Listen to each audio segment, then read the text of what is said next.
Alors, bonjour tout le monde, bienvenue dans les entrevues de Radio-Québec. Nous recevons aujourd'hui Anneke Lucas, cette survivante des réseaux pédocriminels qui a été, dès l'âge de 6 ans, trafiquée par sa mère. Elle a notamment été envoyée dans le réseau Marc Dutroux, dont nous avons parlé dans Pédocratie sataniste. Je veux rassurer les gens au début de l'entrevue n'est pas lourde, nous ne rentrons pas dans les détails de son expérience, on peut trouver ça ailleurs.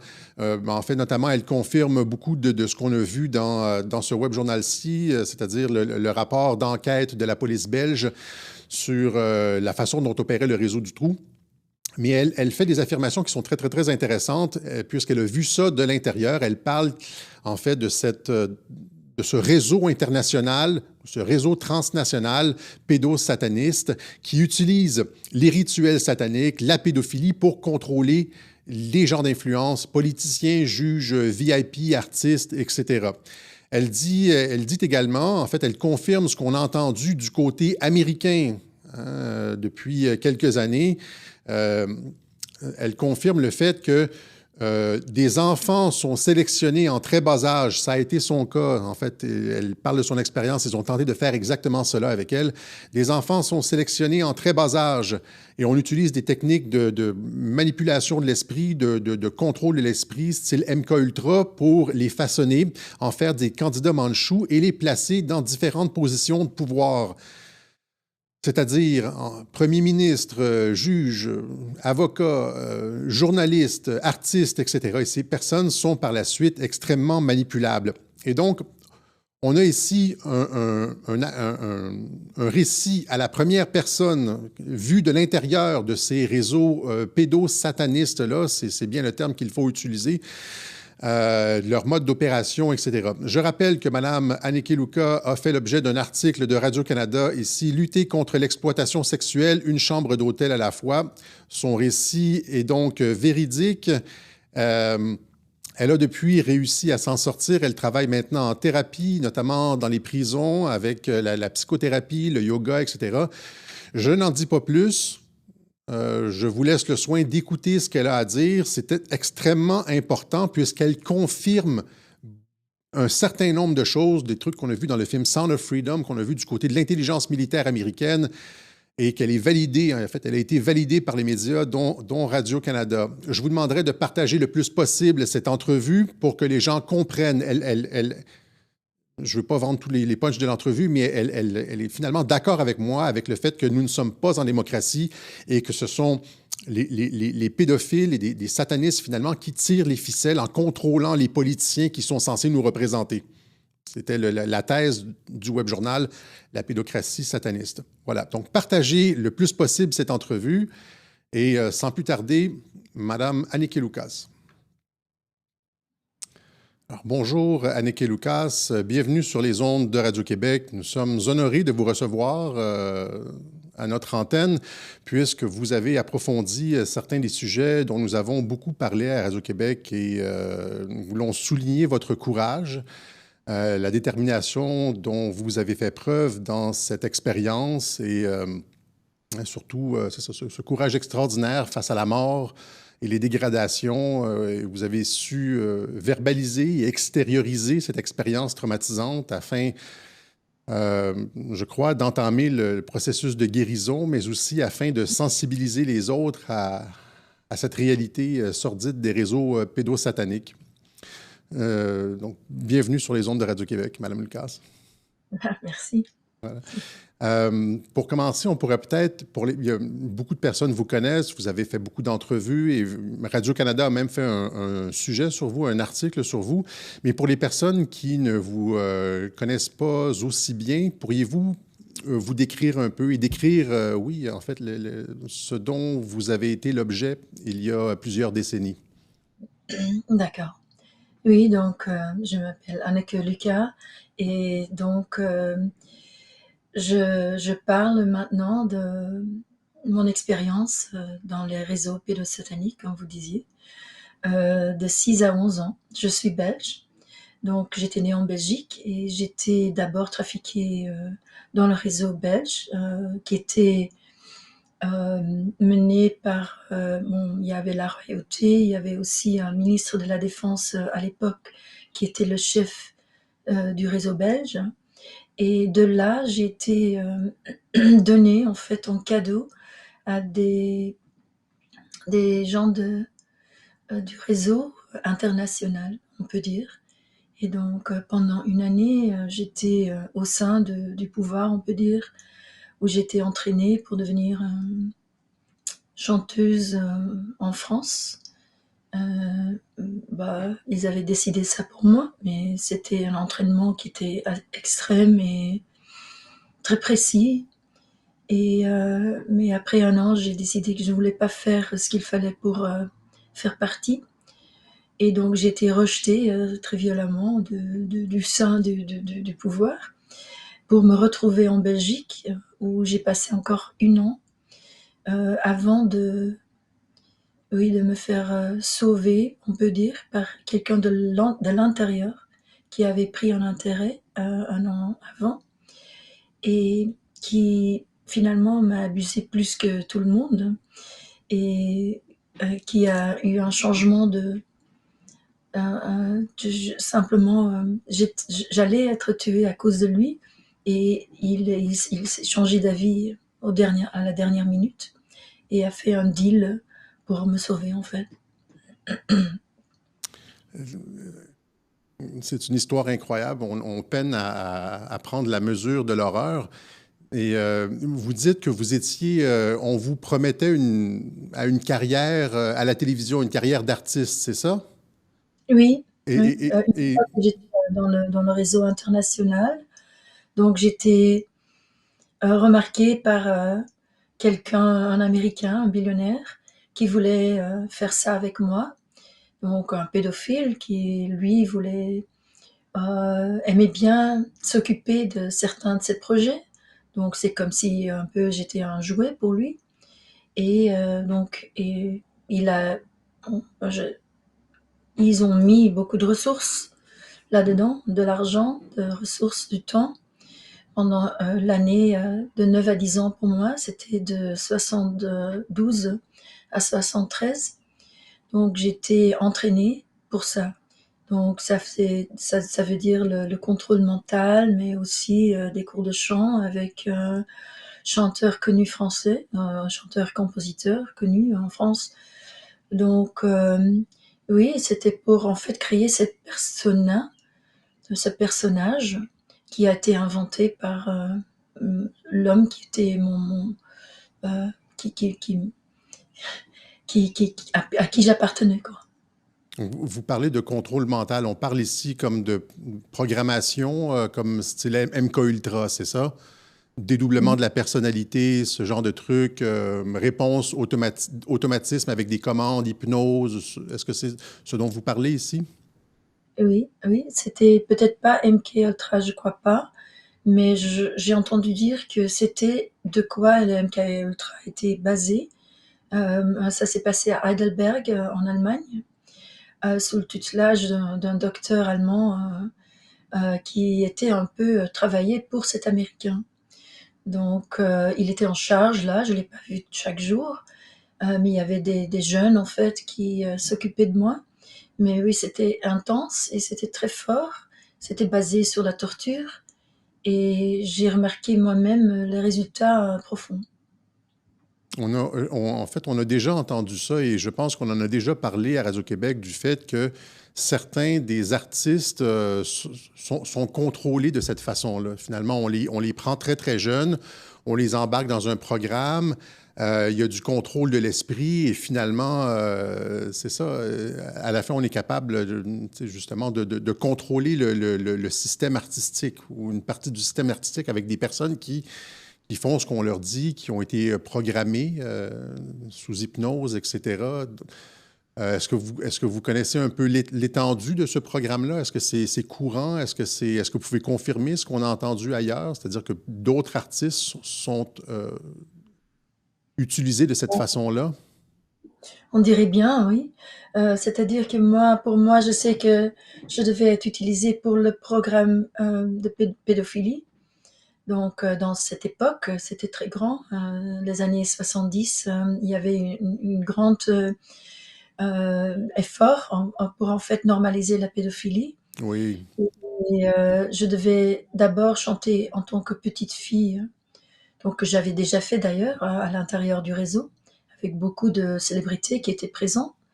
Euh, donc j'avais une performance, j'ai eu une performance pour eux. Euh, donc d'abord je devais faire ça, une fille très sexualisée.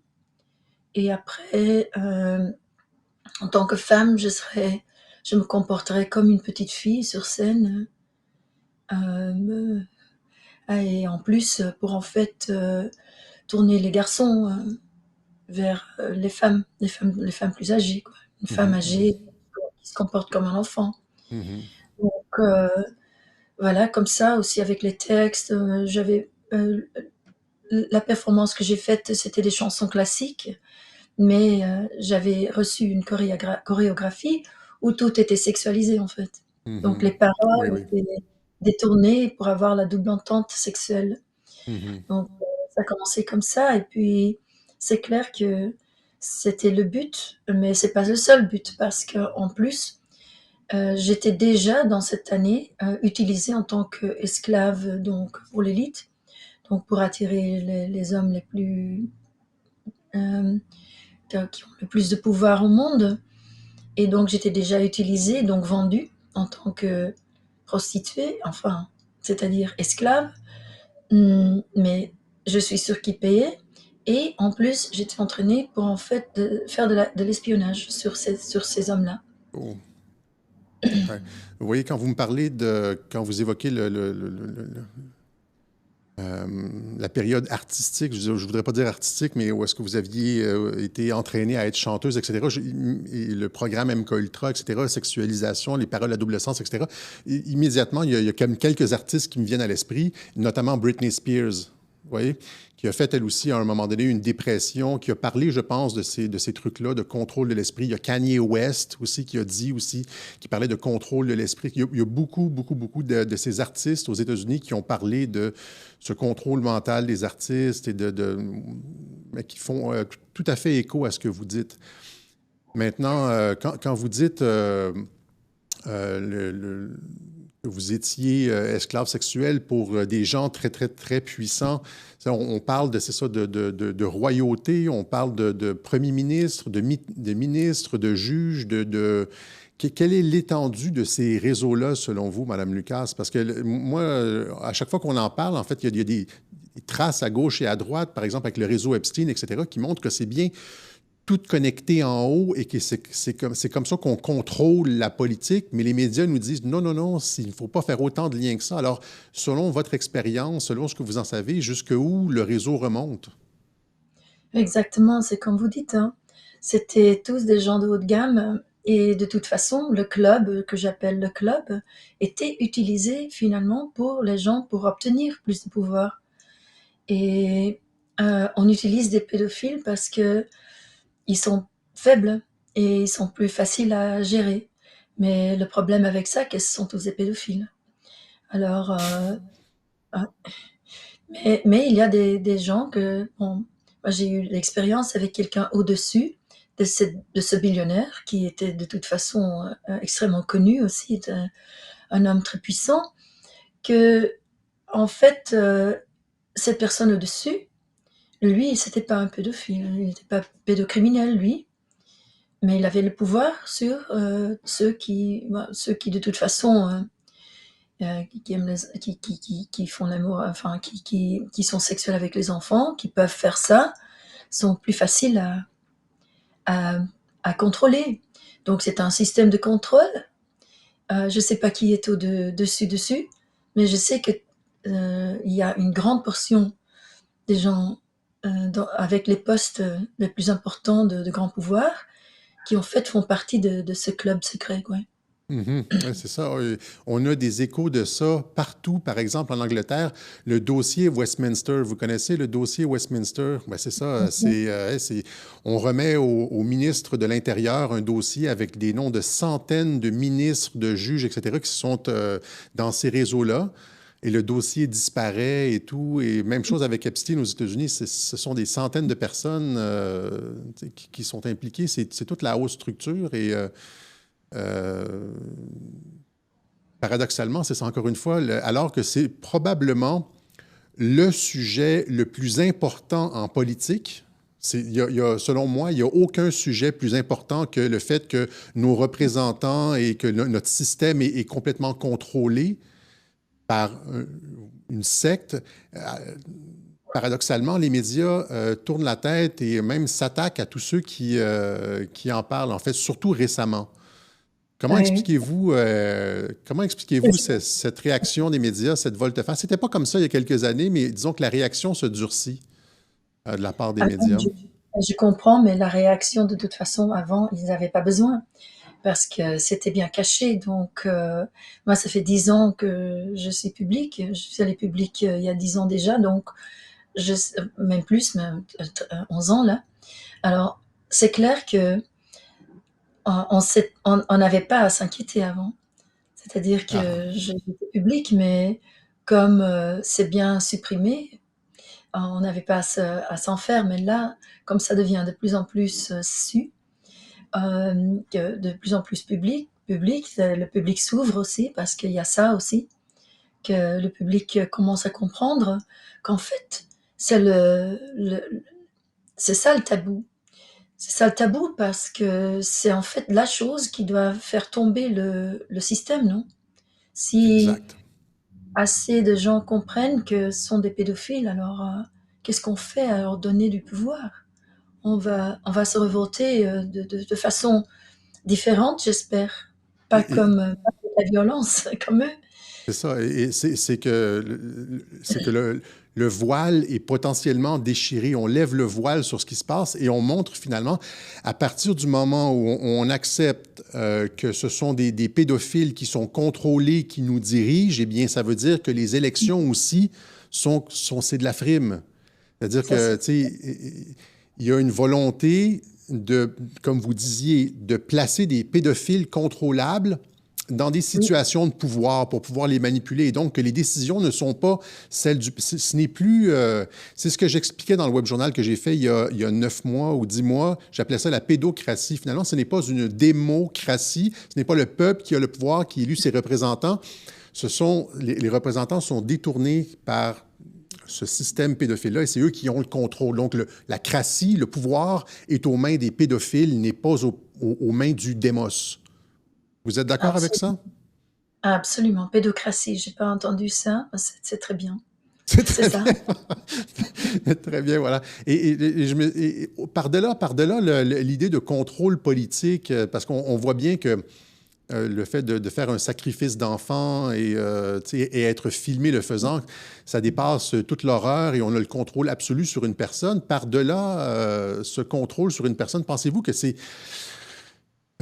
comment pourrait-on dire que ces gens-là, ils voient... est-ce que c'est la seule explication du rituel satanique selon vous ou pour ces gens-là, il y a réellement une réalité métaphysique derrière ça? Est-ce que c'est une réelle religion avec des croyances ou bien ce n'est qu'un outil de contrôle? Ou est-ce que ce n'est qu'un un exutoire pour les perversités? Ben, je crois que c'est les deux, ben, parce que donc le billionnaire dont je parle, l'américain, lui c'était un croyant. Il avait vraiment une explication métaphysique derrière tout ce qu'il faisait, mais en fait finalement, ben, c'est ça Satan de toute façon. Le diable, c'est quoi en fait? C'est tout ce qui est mensonge. Donc en fait, ça ouvre la porte pour cette spirale en bas où on pense qu'on peut faire tout, n'importe quoi. Et donc pour eux, n'importe quoi, c'est des dégâts incroyables. Il n'y a plus de limite, mais c'est destructif, quoi.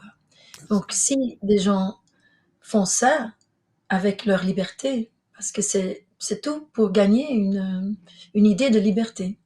Hmm. Et donc, le contrôle des autres, c'est parce qu'ils ne savent pas contrôler eux-mêmes. Et, Ah, c'est bien dit, ça.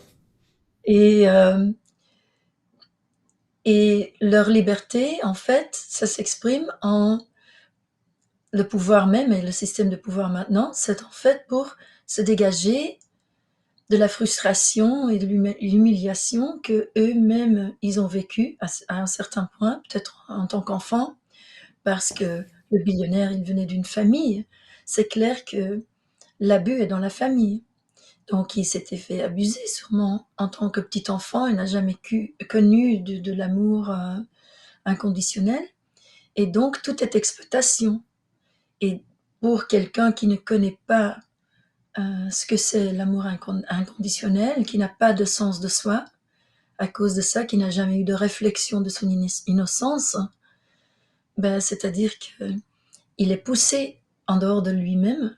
Mhm. Et donc, à ce moment-là, on peut dire que Satan, c'est vrai qu'il dirige le monde dans ce sens, qu'on est tous sous l'influence de Satan, on est tous sous l'influence de la délusion, l'illusion qui règne ici par terre. Donc pour s'en sortir, on fait quoi? On doit s'aligner avec l'amour inconditionnel, avec la vérité grand L, grand V. Et si on ne le fait pas, on va descendre.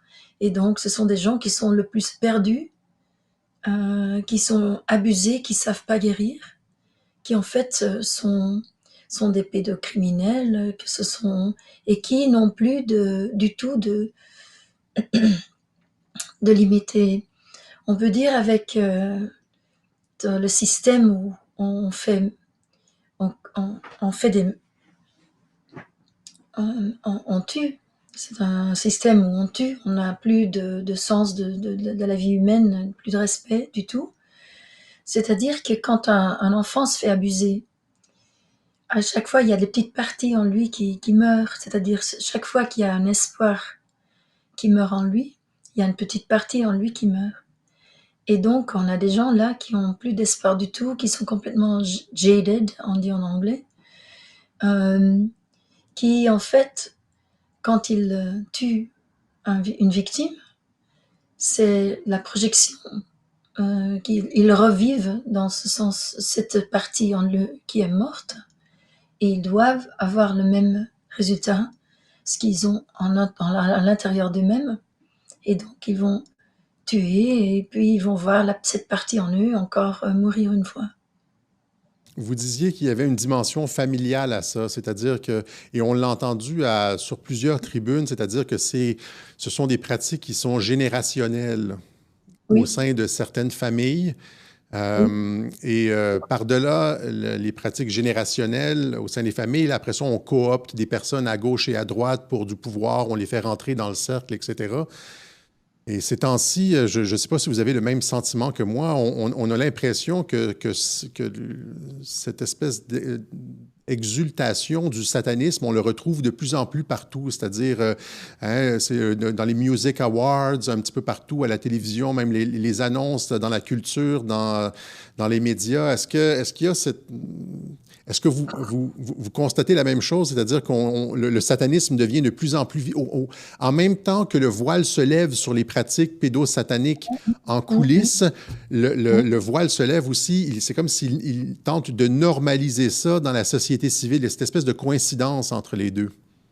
C'est pas une coïncidence, non, mais c'est vraiment ridicule. Hein. Oui, oui, et d'ailleurs, j'ai vu le profil hier de quelqu'un que c'est clair que c'était un enfant qui est né dans le réseau et qui a été abusé du départ. Et je travaille avec d'autres survivants. Donc, je peux vous dire que il y a énormément d'enfants qui sont nés dans ces réseaux, qui sont préparés de leur naissance, même avant, pour leur rôle dans le réseau. Donc, oui, l'abus fait partie. Et maintenant, le satanisme, c'est vrai que c'est normal. Je veux dire une chose, que quand on parle de contrôle mental général, ils sont très bien. De toute façon, ils étaient très bien avec le contrôle mental qu'ils ont fait sur moi. Moi, je me suis vue changer, je l'ai observé et j'ai dit, c'est fort. Ça fonctionne. Comment, comment ça fonctionne, comment je suis changée. Mais ceci dit, ils sont aussi très, très, très forts à manipuler tout le monde. Et donc, si on voit la normalisation du satanisme maintenant et d'en faire quelque chose de ce qui est cool. C'est ça, tu sais, d'être cool, il faut être sataniste. Donc si on n'est pas très fort et on a besoin de faire partie du club cool, on va penser que le satanisme, tout va bien, c'est très cool, c'est un peu ce qui sort de heavy metal de l'un côté et de LGBTQIA de l'autre côté. Ça mélange un peu tout et tout. Maintenant, ce qui est cool, c'est sataniste. Oui, c'est ça. Et, et donc, s'il y a plein de gens qui croient que c'est cool, ça enlève bien sûr le pouvoir de dire bah, j'étais victime d'un groupe sataniste. Oui, c'est ça. Pour, et Finalement, c'est on va finir par dire que vous étiez presque chanceuse d'être dans la gang. Hein, c'est... non, plutôt que j'invente, Ouais, ah ouais, plutôt ouais, que ouais. j'invente et plutôt que je mens et puis je dis des choses qui sont pas vraies parce que le satanisme c'est cool, c'est des gens Ah bien. oui, oui. Ces choses extrêmes dont je parle, ça n'existe pas, c'est ridicule de dire ça. Oui, C'est oui. ça plutôt. Donc, en fait, que c'est encore une voile qui est tirée sur les yeux du peuple. Mais une chose de plus en plus loin que eux ils doivent aller pour en fait prouver que ce n'est pas vrai, de plus en plus que bien sûr l'autre côté ça sort aussi. Mhm. Exact, exact. Et Et de plus le- en plus de gens qui perdent en fait, qui disent mais c'est quoi ça, c'est ridicule, c'est impossible, là je peux plus faire exact, partie de. c'est ça. Et c'est ça, vous mentionniez, je voulais rebondir rapidement sur vous mentionniez le fait que des gens étaient préparés à un très jeune âge pour un rôle dans la société. C'est-à-dire que, comme vous, en tant qu'artiste, mais est-ce qu'on peut dire que des gens sont préparés en tant que journalistes, en tant que politiciens, en tant que juges, et que ce réseau, finalement, a en place des personnes qu'il contrôle dans toutes les sphères de la société, que ce soit politiciens, juges, artistes, Oui, géants de la technologie, etc., que c'est finalement que c'est comme ça qu'ils contrôlent le monde et qu'ils arrivent à leur fin. exactement, exactement. C'est-à-dire que la première chose qu'on m'a fait une fois qu'on a vu qu'il a pris intérêt, c'est un triage. Donc pour voir en fait mes talents et puis donc moi j'ai passé du temps avec ce billionnaire que je pensais que j'avais trouvé un père qui s'intéressait à moi, mais en fait ce qu'il faisait c'est de voir où sont mes talents et ils étaient très doués à ça. Donc après on a pris combination avec la ligne de ma famille que c'était des musiciens, des musiciens classiques, euh, mais d'une ligne française. Donc on a fait de moi bon, une chanteuse pop française. Donc c'était basé sur mon sang, mais après aussi mes dons. Et donc ils voient comment quelqu'un peut servir avec ses dons euh, à, dans le monde, bien sûr, avoir des rôles dans le monde pour en fait servir au réseau, mais aussi dans le réseau, séparé du rôle peut-être public, il y a aussi des rôles dans le réseau. Il y a aussi des rôles dans le réseau. Je suis encore sous le choc du fait que vous confirmiez tout ça. Oui, c'est des choses qu'on abordait et qu'on a entendues à gauche et à droite. Là, d'avoir quelqu'un qui peut le confirmer comme ça, j'en suis encore tout ébranlé. Euh, en tout cas, euh, comment on en guérit, Madame Lucas? Je voudrais peut-être terminer là-dessus. Comment se déroule le processus de guérison? Parce qu'il y en a plusieurs probablement qui sont, il y en a peut-être même qui vont nous écouter, des gens qui sont dans ce réseau, qui sont à différentes positions d'influence au Québec, au Canada, aux États-Unis, ailleurs dans le monde, en France, qui vont écouter cette entrevue et qui vont se dire, je n'en peux plus, comme vous disiez, je n'en peux plus, il faut faire quelque chose. Comment on en sort et comment on en guérit? Ah oui, pour sortir du réseau, il faut beaucoup de courage. Moi, j'ai eu de la chance que, bon, c'était quand même avec des choix que j'ai fait dans le réseau qui ont fait que j'ai été rejetée. Et finalement, même le dernier choix qui a fait que j'étais sauvée aussi, même de l'intérieur. Mais c'est-à-dire que il faut de la foi, il faut du courage d'abord pour vouloir la vérité. Et une fois qu'on suit ce chemin, ça, il y a la providence qui vient à votre aide.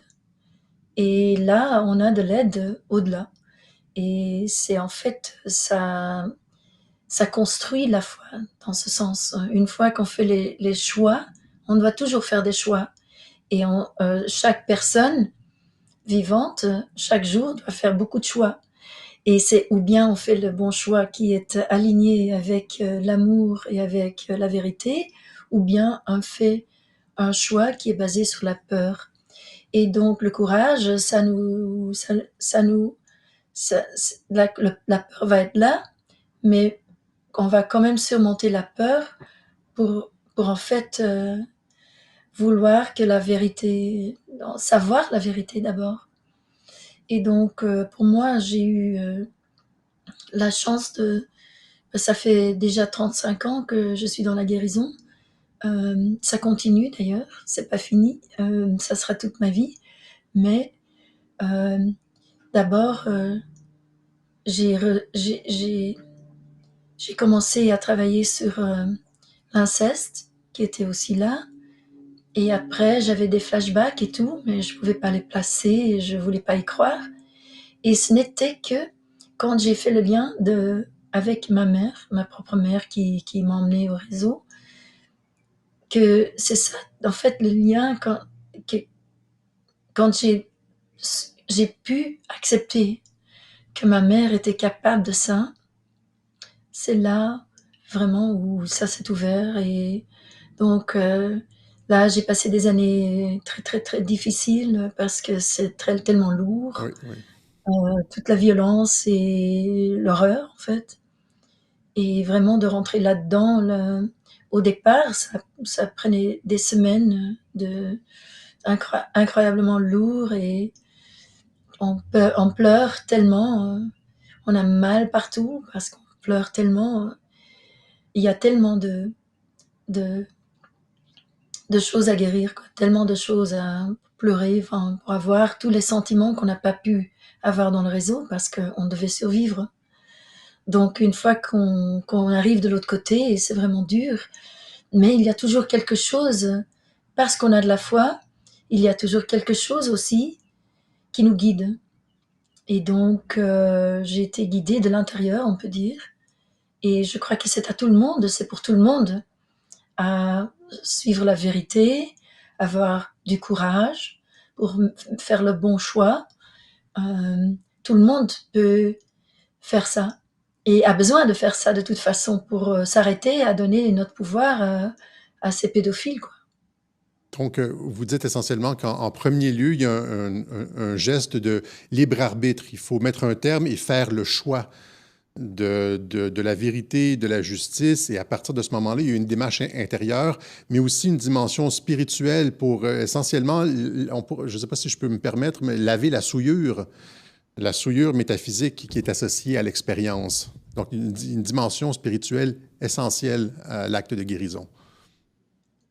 Oui, dans le réseau, bien sûr, on utilise l'occulte. Donc, il y a beaucoup d'expériences, on peut dire psychiques, qui, ces dons sont ouverts en nous, mais en même temps, c'est tous pour leurs buts qui sont néfastes. Donc, c'est l'occulte, quoi. C'est ça l'occulte.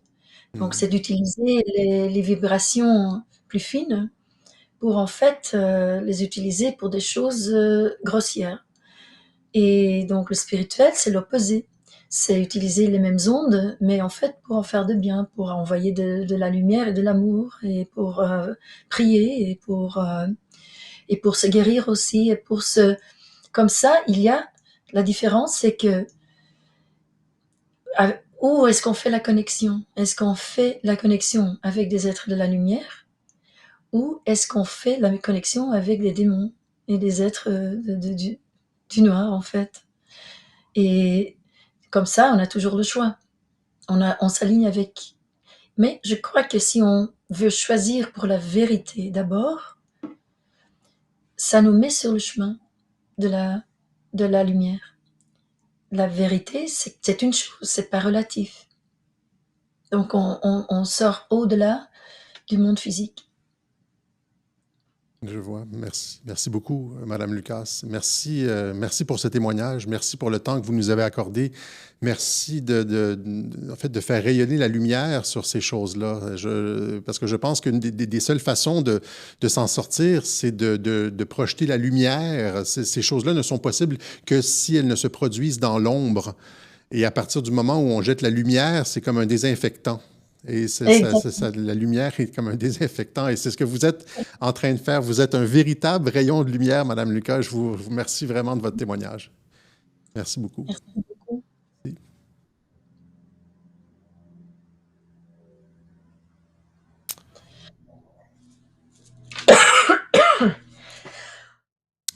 Voilà, donc c'était notre entrevue avec Annick Luca, une entrevue qui confirme énormément de faits, des faits dont on entend de plus en plus parler depuis 2016, depuis l'arrivée de Trump en politique américaine.